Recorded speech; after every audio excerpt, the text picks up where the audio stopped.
ಮೊದಲನೇದಾಗಿ ಸಂತೋಷ್ ರಾವೇ ಈ ಕ್ರೈಮ್ ನ ಮಾಡಿದಾನೆ ಅಂತ ಒಬ್ರು ಒಂದು ಐ ವಿಟ್ನೆಸ್ ಇರಲ್ಲ. ಇನ್ನೊಂದು ಏನು ಅಂತಂದ್ರೆ ಯಾವೊಂದು ಕಂಡೀಷನ್ ಅಲ್ಲಿ ಯಾವೊಂದು ಬ್ರೂಟಲ್ ಕಂಡೀಷನ್ ಅಲ್ಲಿ ಸೌಜನ್ಯನ ಬಾಡಿ ಸಿಕ್ಕಿತ್ತೋ ಅದನ್ನ ಗಮನದಲ್ಲಿಟ್ಕೊಂಡು ಸ್ವಲ್ಪ ಪ್ರಾಕ್ಟಿಕಲ್ ಆಗಿ ಥಿಂಕ್ ಮಾಡಿದ್ರೆ ಆ ಒಂದು ಭೀಕರ ಕ್ರೈಮ್ ನ ಒಬ್ನೇ ಮಾಡ್ಲಿಕ್ಕೆ ಸಾಧ್ಯನೇ ಇಲ್ಲ. ಇನ್ನೊಂದು ಪಾಯಿಂಟ್ ಏನು ಅಂತಂದ್ರೆ ಸೌಜನ್ಯನ ಇಂದ ಪೊಲೀಸ್ ಅವ್ರಿಗೆ ಯಾವುದೇ ಸ್ಪರ್ಮ್ ಸ್ಯಾಂಪಲ್ ಸಿಗ್ಬಾರ್ದು ಅಂತ 6 ಇಂಚು ಅಷ್ಟು ಮಣ್ಣು ಹಾಕಿರ್ತಾರೆ. ಸೊ ಈಗ ನೀವೇ ಹೇಳಿ, ಮೆಂಟಲಿ ಇಲ್ಲಿರುವಂತಹ ಪರ್ಸನ್ಗೆ ಇಷ್ಟೊಂದು ಬುದ್ಧಿವಂತಿಕೆ ಇರುತ್ತಾ ಅನ್ಕೊಳ್ಳಿ. ಅಷ್ಟೊಂದು ಬುದ್ಧಿವಂತಿಕೆ ಅವ್ನಿಗಿದ್ರೂನು ಆ ಕ್ರೈಮ್ ಮಾಡಾದ್ಮೇಲೆ ಅವನ ಆ ಊರಿಂದ ಓಡ್ ಹೋಗ್ಬೋದಾಗಿತ್ತು. ಆದ್ರೆ ಮತ್ತ್ಯಾಕೆ ಅವನು ಅದೇ ಊರಲ್ಲೇ ಇರ್ತಾನೆ. ಅಂಡ್ ಸೌಜನ್ಯ ಕೊನೆಯದಾಗಿ ಪ್ರಕೃತಿ ಹಾಸ್ಪಿಟಲ್ ಮುಂದ್ಗಡೆಯಿಂದ ನಡ್ಕೊಂಡು ಹೋಗ್ತಾ ಇರ್ಬೇಕಾದ್ರೆ ಆ ಪ್ರಕೃತಿ ಹಾಸ್ಪಿಟಲ್ ನ ಸೆಕ್ಯೂರಿಟಿ ಗಾರ್ಡ್ ನೋಡ್ತಾನೆ. ಅಂಡ್ ಪ್ರಕೃತಿ ಹಾಸ್ಪಿಟಲ್ ನ ಆಚೆಗಡೆ CCTV ಕ್ಯಾಮರಾನು ಇರುತ್ತೆ. ಸಡನ್ಲಿ ಆ CCTV ಫುಟೇಜ್ ಕೂಡ ಕಾಣೆ ಆಗ್ಬಿಡುತ್ತಾ. ಇನ್ನೊಂದೇನು ಅಂತಂದ್ರೆ ಸೌಜನ್ಯನ ಮರ್ಡರ್ ಆಗಿದ್ದು ನೆಕ್ಸ್ಟ್ ದಿನಾನೇ ಪೊಲೀಸ್ ಅವರು ಆರೋಪಿನ ಹಿಡಿದ್ರು. ಸೊ ಹಾಗಿದ್ದಾಗ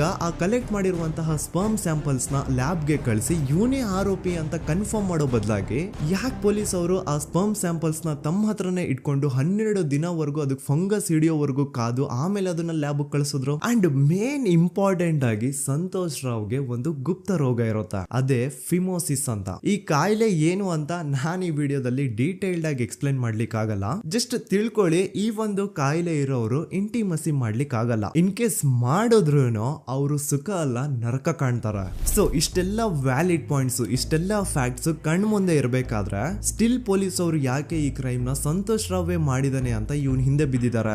ಯಾಕೆ ಅವರು ಈ ಕ್ರೈಮ್ ಇವನ್ ಬಿಟ್ರೆ ಬೇರೆ ಯಾರಾದ್ರೂ ಮಾಡಿರ್ಬೋದಲ್ಲ ಅಂತ ಆ ಆಂಗಲ್ ಅಲ್ಲಿ ಇನ್ವೆಸ್ಟಿಗೇಷನ್ ಮಾಡ್ತಿಲ್ವಲ್ಲ ಅಂತ ಪೊಲೀಸ್ ಅವರ ಇನ್ವೆಸ್ಟಿಗೇಷನ್ ಮೇಲೆ ಈಗ ಕ್ವಶನ್ ಬರುತ್ತೆ. So after hearing all of this ಎಲ್ಲರಿಗೂ ಈಗ ಪೊಲೀಸ್ ಅವರ ಇನ್ವೆಸ್ಟಿಗೇಷನ್ ಮೇಲೆ ಡೌಟ್ ಬರುತ್ತೆ. ಅಂಡ್ ಈವನ್ ಸೌಜನ್ಯ ಅವ್ರ ಮನೆಯವರು ಕೂಡ ನಿಜವಾದ ಆರೋಪಿ ಸಂತೋಷ್ ಅಲ್ಲ ಅಂತ ತಮ್ಮ ಅಭಿಪ್ರಾಯನ ವ್ಯಕ್ತಪಡಿಸ್ತಾರೆ. ಆಗ ಅಲ್ಲಿವರೆಗೂ ಸಂತೋಷ್ ರಾವ್ನ ಗಲ್ಲಿಗೇರಿಸಿ ಅಂತ ಏನು student protest and public protest ಎಲ್ಲ ನಡೀತಾ ಇತ್ತು, ಈಗ ಅದೆಲ್ಲ ನಿಂತು ಹೋಗಿ ಎಲ್ಲಾ ಹೇಟ್ರೇಡ್ ಪೊಲೀಸ್ ಅವ್ರ ಕಡೆಗೆ ಹೋಗುತ್ತೆ. ಪೊಲೀಸ್ ಅವರು ಈ ಕೇಸಲ್ಲಿ ಕರಪ್ಟ್ ಆಗಿದ್ದಾರೆ, ಪೊಲೀಸ್ ಅವರೇ ಸತ್ಯ ಮುಚ್ಚಿಡ್ಲಿಕ್ಕೆ ಟ್ರೈ ಮಾಡ್ತಿದ್ದಾರೆ. ಹಾಗಾಗಿ ಈ ಕೇಸ್ನ ಇನ್ಮುಂದೆ ಪೊಲೀಸ್ ಅವರಲ್ಲದೆ CBI ಅವರು ಇನ್ವೆಸ್ಟಿಗೇಷನ್ ಮಾಡಬೇಕು, ಈ ಕೇಸ್ನ CBI ಒಪ್ಸಿ ಅಂತ ಅಗೇನ್ ಪ್ರೊಟೆಸ್ಟ್ ಗಳು ಸ್ಟಾರ್ಟ್ ಆಗ್ತವೆ. ಸೊ ಧರ್ಮಸ್ಥಳದಲ್ಲಿ ಇಷ್ಟೊಂದು ಹೋರಾಟಗಳಾಗ್ತಿದಾವೆ, ಒಬ್ಳು ಹುಡುಗಿ ಜೊತೆ ಇಷ್ಟೊಂದು ಅನ್ಯಾಯ ಆಗಿದೆ, ಆದ್ರೂ ಸಹ ಧರ್ಮಾಧಿಕಾರಿ ಏನು ಮಾತೇ ಆಡ್ತಿಲ್ವಲ್ಲ ಈ ಹುಡುಗಿ ಬಗ್ಗೆ ಅಂತ ಜನರು ಪ್ರಶ್ನೆ ಮಾಡಿದಾಗ ಆಗ ಧರ್ಮಾಧಿಕಾರಿನೂ ಜನರು ಮುಂದೆ ಬಂದ್ಬಿಟ್ಟು ಈ ಕೇಸ್ನ CBI ಒಪ್ಸಿ ಅಂತ ಹೋರಾಟ ಮಾಡ್ತಾರೆ.